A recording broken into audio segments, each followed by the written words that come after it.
thing that we are going to show today is adding an outlet to your project where there wasn't an outlet. Now, this was a former student and he has already added one, but we're going to add another one over here to show you how to do it. And what you want to use, they're called a cut-in box, and they're a little bit different than the electrical boxes that you guys already used.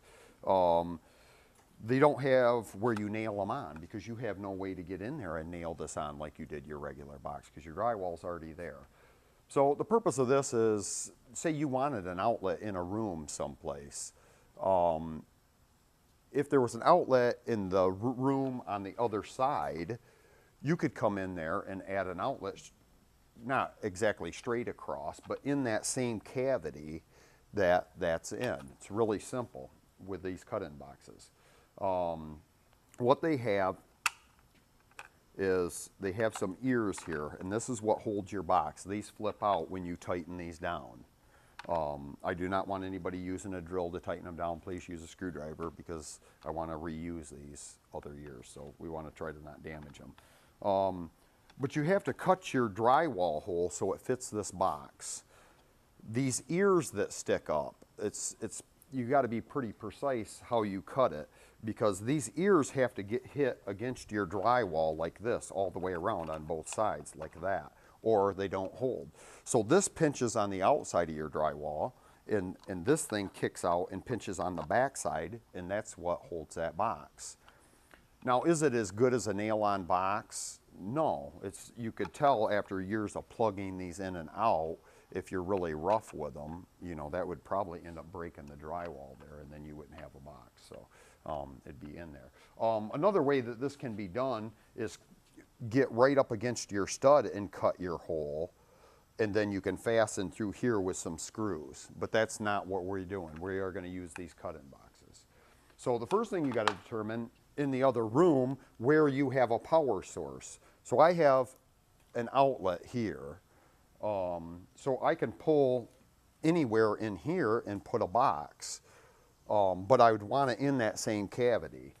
So you'll have to take some measurements. This is the same type of box, it's just a different brand, a little bit different style. It doesn't really matter which one you use. So I'm going to take some measurements here on what I got to cut my hole. So you're going to take your measurements, not counting those ears, so about 3 3/4, this one is, by 2 1/4. So I know I got to stay in this cavity, and it looks like they've got their drywall patch right there, so I'm going to stay away from that so it doesn't bust out on me. You wouldn't want to put it right directly behind this other box because remember that box sticks way in, and if you try to put another box, you don't have enough depth there, so you wouldn't want to get right on top of the box. So we'll come in here. I'll try to stay low of that. So I'm going to come in here and I'm going to start right there. Okay, and I said, what was it? 2 3/4, 2 1/4, right? Wide. So I'm going to mark my 2 1/4 wide. And it was 3 3/4, right? So it doesn't really matter. Normally you would want your boxes at a certain height, but for my demonstration, I'm not going to worry about that. But you guys would want to set it at the same height. So you got those on there. Of course, you're going to have to get that marked square. So you could square off the end of your wall. You could get a couple different measurements, whatever you preferred. I'm going to take for granted that this wall is square.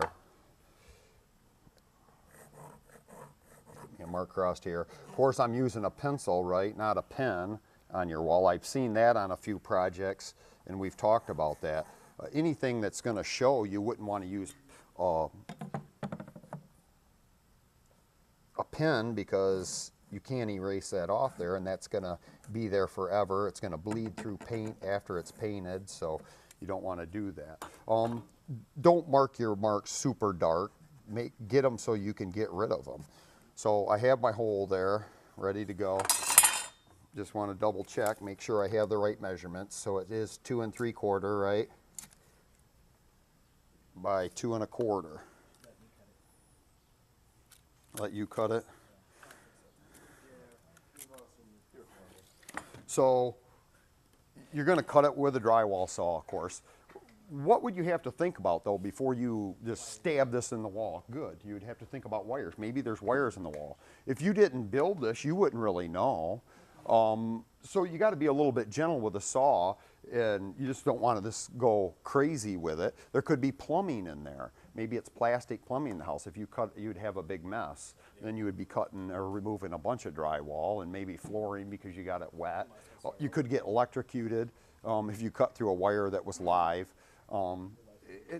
Right, so you don't want none of that. So I'm just going to stab this in here. And just easily cut that, kind of feeling, if you feel that you're getting tangled up on something, or if it's cutting really hard other than drywall, you'd want to stop. See what you had there before you...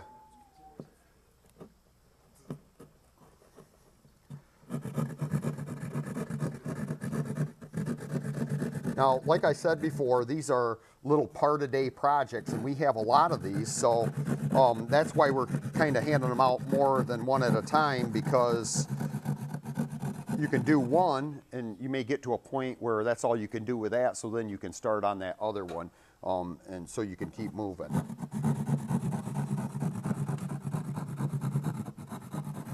So you got your thing cut. Fell down the wall, not going to hurt anything.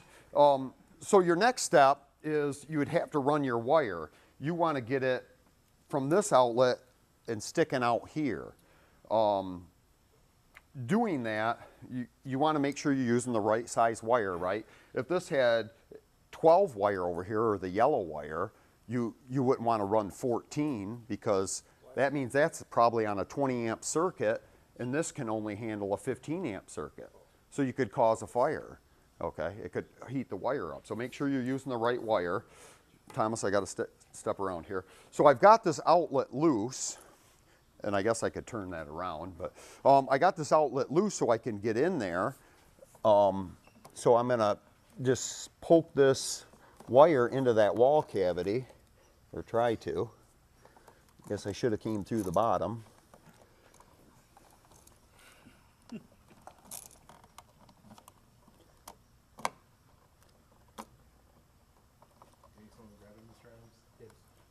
And yes, you can reach up in that hole carefully, and you got to feel for that wire. Times I don't think I'm going to be able to run it down. I got to open this bottom up. So remember, some of these boxes have those ears that hold your wire. So you got to open them up so you can get that wire in there, and then fish it through to the other side.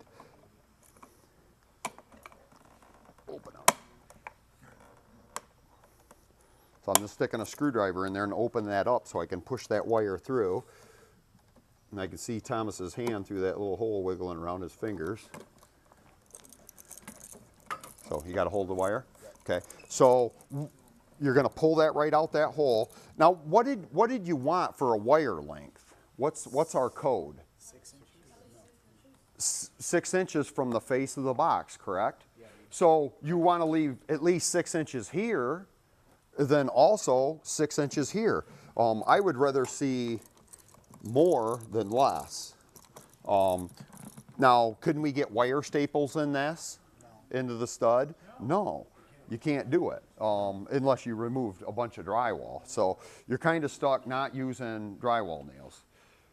So your next step is to run it onto the box. Now that's why these have ears that pinch down on the wire, because that's supposed to take the place of a wire staple, so you don't just have loose wires in there.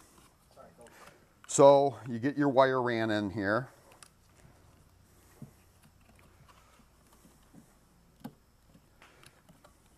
Get your 6 inches sticking out. Then you can just work this box back into your hole, make sure them ears are up, and it should go back and fit flat to the wall, and then you tighten these screws down, and that's how it holds.